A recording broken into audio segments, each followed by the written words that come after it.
This is Aldous Huxley, a man haunted by a vision of hell on earth. A searing social critic, Mr. Huxley, 27 years ago, wrote Brave New World, a novel that predicted that someday the entire world would live under a frightful dictatorship. Today, Mr. Huxley says that his fictional world of horror is probably just around the corner for all of us. We'll find out why in a moment. The Mike Wallace Interview, presented by the American Broadcasting Company in association with the Fund for the Republic, brings you a special television series discussing the problems of survival and freedom in America. Good evening, I'm Mike Wallace. Tonight's guest, Aldous Huxley, is a man of letters, as disturbing as he is distinguished. Born in England, now a resident of California, Mr. Huxley has written some of the most electric novels and social criticism of this century. He's just finished a series of essays called Enemies of Freedom, in which he outlines and defines some of the threats to our freedom in the United States. And Mr. Huxley, right off the bat, let me ask you this. As you see it, who and what are the enemies of freedom here in the United States? Well, I don't think you can say who in the United States. I don't think there are any sinister persons deliberately trying to rob people of their freedom. But I do think, first of all, that there are a number of impersonal forces which are pushing in the direction of less and less freedom. And I also think that there are a number of technological devices which anybody who wishes to use can use to accelerate this process of going away from freedom, of imposing control. Well, what are these forces and these devices, Mr. Hudson? I should say that there are two main impersonal forces. The first of them is not exceedingly important in the United States at the present time, though very important in other countries. This is the force which in general terms can be called overpopulation, the mounting pressure of population pressing upon existing resources. This, of course, is an extraordinary thing. Something is happening which has never happened in the world's history before. I mean, let's just take a simple fact that between the time of the birth of Christ and the landing of the Mayflower, the population of the Earth doubled. It rose from 250 million to probably 500 million.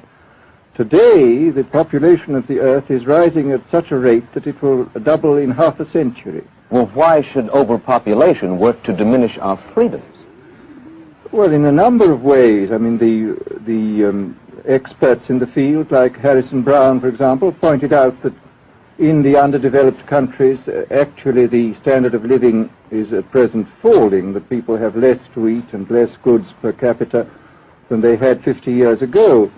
And as the position of these countries, the economic position, becomes more and more precarious, obviously the central government has to take over more and more responsibility for keeping the ship of state on an even keel. And then, of course, you're likely to get social unrest under such conditions, with again an intervention of the central government. So I think one sees here a pattern which seems to be pushing very strongly towards a totalitarian regime. And unfortunately, as in all these underdeveloped countries, the only highly organized political party is the Communist Party, it looks rather as though they will be the heirs to this unfortunate process, that they will step into the position of power. Well, then, ironically enough, one of the greatest forces against communism in the world, the Catholic Church, according to your thesis, would seem to be pushing us directly into the hands of the communists because they are against birth control. Well, I think this strange paradox probably is true. There is it's an extraordinary situation, actually. I mean, one has to look at it, of course, from a biological point of view. The whole essence of biological life on Earth is a question of balance, and what we have done is to practice death control in a most intensive manner without balancing this with the birth control at the other end. Consequently, the birth rates remain as high as they were, and death rates have fallen substantially. All right, then. So much for the time being, anyway, for overpopulation. Another force that is diminishing our freedoms. Well, another force which I think is very strongly operative in this country is the force of what may be called over-organization. As technology becomes more and more complicated, it becomes necessary to have more and more elaborate organizations, more hierarchical organizations. And incidentally, the advance of technology has been accompanied by an advance in the science of organization. It's now possible to make organizations on a larger scale than was ever possible before. And so that you have more and more people living their lives out as subordinates in these hierarchical systems controlled by bureaucracies, either the bureaucracies of big business or the bureaucracies of big government. Mm-hmm. Mm-hmm. Now, the devices that you were talking about, are there specific devices or methods of communication which diminish our freedoms in addition to overpopulation and over-organization? Well, there are certainly devices which can be used in this way. I mean, let us take, after all, a piece of very recent and very painful history is the propaganda used by Hitler, which was incredibly effective. I mean, what were Hitler's methods? Hitler used terror on the one kind, brute force on the one hand, but he also used a very efficient form of propaganda, which he was using every modern device at that time. He didn't have TV, but he had the radio, which he used to the fullest extent, and was able to impose his will on an immense mass of people. I mean, the Germans were a highly educated people.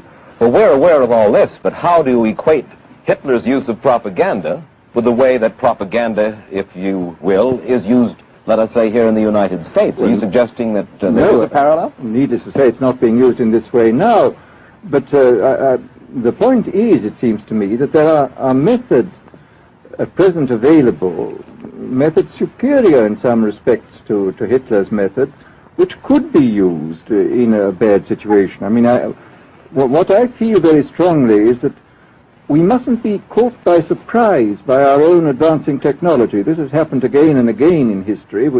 Technology has advanced, and this changes social conditions. And suddenly people have found themselves in a situation which they didn't foresee and doing all sorts of things they didn't really want to do. Well, now, what do you mean? Do you mean that we develop our television, but we don't know how to use it correctly? Is that the point that you're making? Well, at present, the television, I think, is being used quite harmlessly.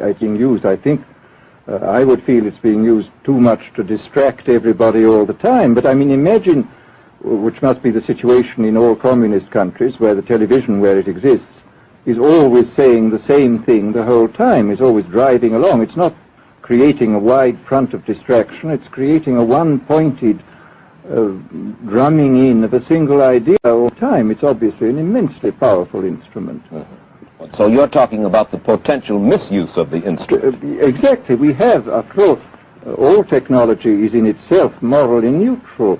These are just powers which can either be used well or ill. It's the same thing with atomic energy. We can either use it to blow ourselves up, or we can use it as a substitute for the coal and the oil, which are running out. You've even written about the use of drugs in this light.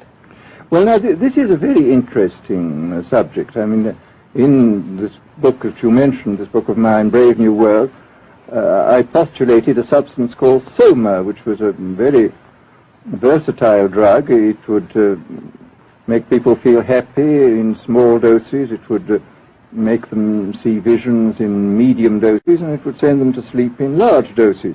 Well, I don't think such a drug exists now, nor do I think it will ever exist, but we do have drugs which will do some of these things, and I think it's quite on the cards that we may have drugs which will profoundly change our mental states without doing us any harm. I mean, this is the pharmacological revolution which has taken place, that we have now powerful mind-changing drugs which, physiologically speaking, are almost costless. I mean, they are not like opium or like cocaine, which do change the state of mind, but leave terrible results physiologically and morally. Mr. Huxley, in your new essays, you state that these various enemies of freedom are pushing us toward a real-life, brave new world, and you say that it's awaiting us just around the corner. First of all, can you detail for us what life in this brave new world which you fear so much, or what life might be like? Well, to start with, I think this kind of the dictatorship of the future, I think will be very unlike the dictatorships which we've been familiar with in the immediate past. I mean, take another book prophesying the future, which was a very remarkable book, George Orwell's 1984. Mm-hmm. Well, this book was written at the height of the Stalinist regime and just after the Hitler regime.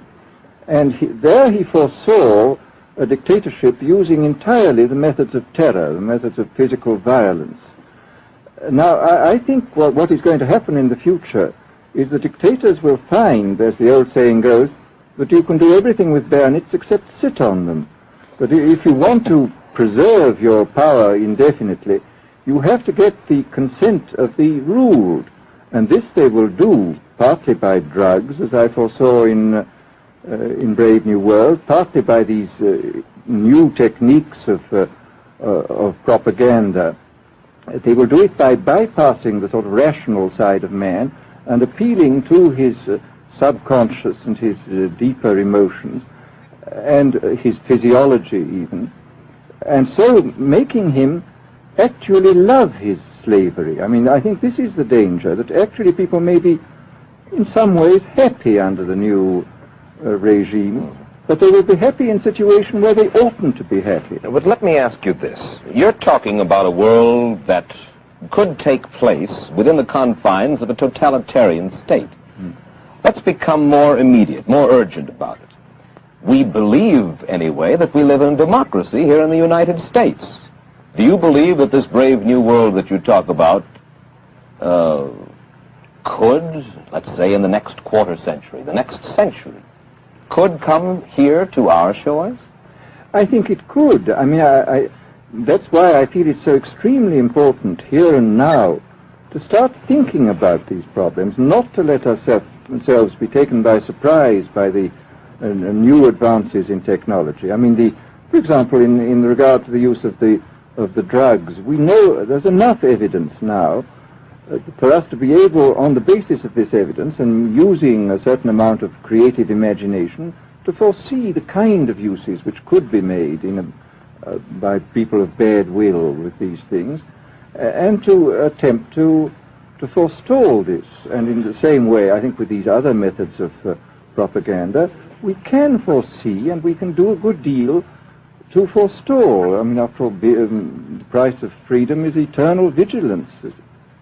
You write in Enemies of Freedom, you write specifically about the United States. You say this, writing about American political campaigns. You say, all that is needed is money and a candidate who can be coached to look sincere. Political principles and plans for specific action have come to lose most of their importance. The personality of the candidate, the way he is projected by the advertising experts, are the things that really matter. Well, this is...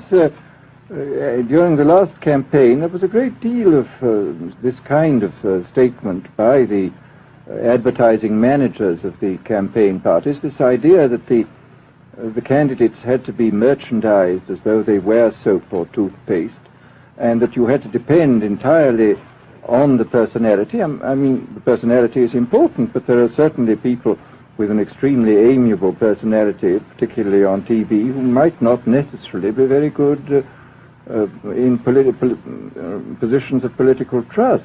Well, do you feel that men like Eisenhower, Stevenson, Nixon, with knowledge of forethought, were trying to pull the wool over the eyes of the American public? No, but they were being advised by powerful advertising agencies who were making campaigns of a quite different kind from what had been made before. And I think we shall see probably all kinds of new devices coming into the picture. I mean, for example, this thing which got a good deal of publicity last autumn, subliminal projection. I mean, as it stands, this thing, I think, is of no menace to us at the moment. But I was talking the other day to one of the people who has done most experimental work in the psychological laboratory with this, were saying precisely this, that it is not at the moment a danger, but once you've established a principle that something works, you can be absolutely sure that the technology of it is going to improve steadily. And his view of the subject was that, well, maybe they will use it to some extent in the 1960 campaign, but they will probably use it a good deal and much more effectively in the 1964 campaign, because this is the kind of rate at which technology advances. And we'll be persuaded to vote for a candidate that we do not know that we are being persuaded to vote for. Exactly. I mean, this is a rather alarming feature, that you're being persuaded below the level of choice and reason.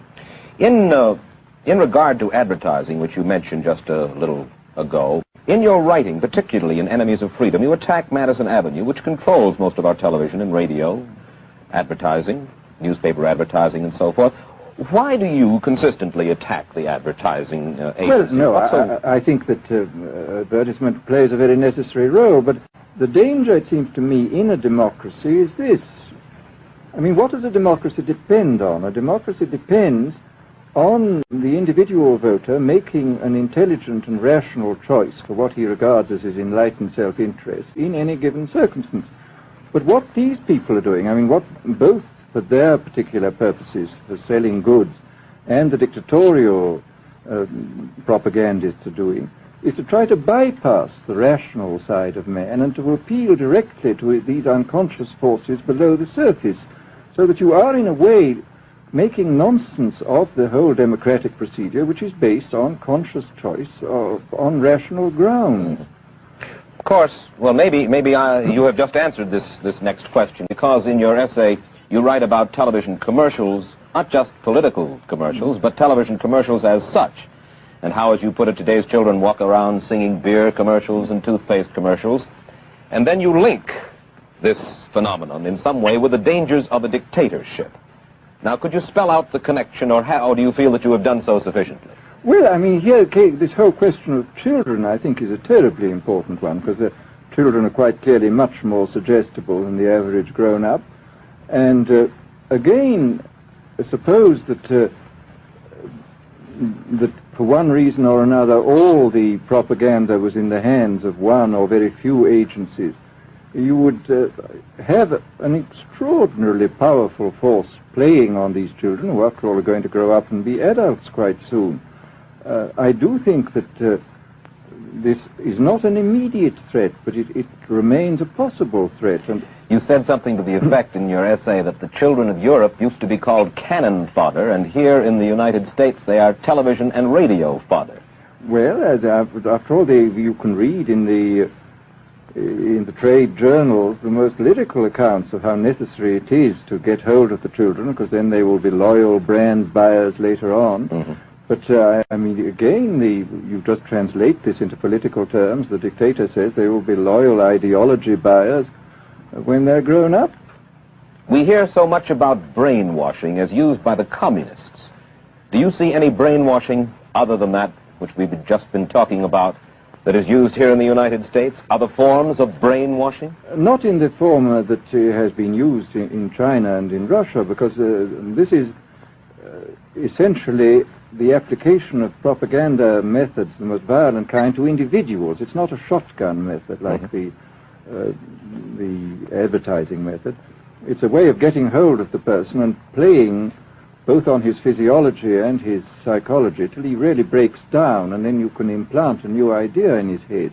I mean, the descriptions of the methods are really blood-curdling when you read them, and not only the methods applied to political prisoners, but the methods applied, for example, to the training of the young communist administrators and missionaries. They receive an incredibly tough kind of training, which causes about 25% of them to break down or commit suicide, but produces 75% of completely one-pointed fanatics. The question, of course, that keeps coming back to my mind is this. Obviously, politics in themselves are not evil. Television is not in itself evil. Atomic energy is not evil. And yet you seem to fear that it will be used in an evil way. Why is it that the right people will not, in your estimation, use them? Why is it that the wrong people will use these various devices and for the wrong motives? Well, I think one of the reasons is that these are all instruments for obtaining power, and obviously the passion for power is one of the most moving passions that exist in man, and after all, all democracies are based on the proposition that power is very dangerous and that it's extremely important not to let any one man or any one small group have too much power for too long a time. After what are the British and American constitutions except devices for limiting power? And all these new devices are extremely efficient instruments for the imposition of power by small groups over larger masses. Well, you ask this question yourself in Enemies of Freedom. I'll put your own question back to you. You ask this: in an age of accelerating overpopulation, of accelerating overorganization, and ever more efficient means of mass communication, how can we preserve the integrity and reassert the value of the human individual? You put the question. Now here's your chance to answer it, Mr. Huxley. Well, this is obviously, first of all, it's a question of education. I think it's terribly important to insist on individual values.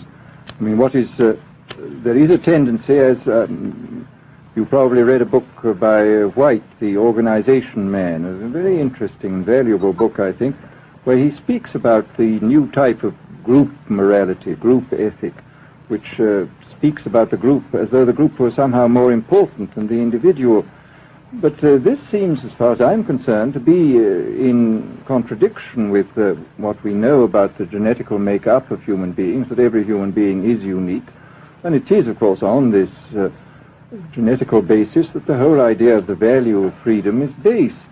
And I think it's extremely important for us to stress this in all our educational life.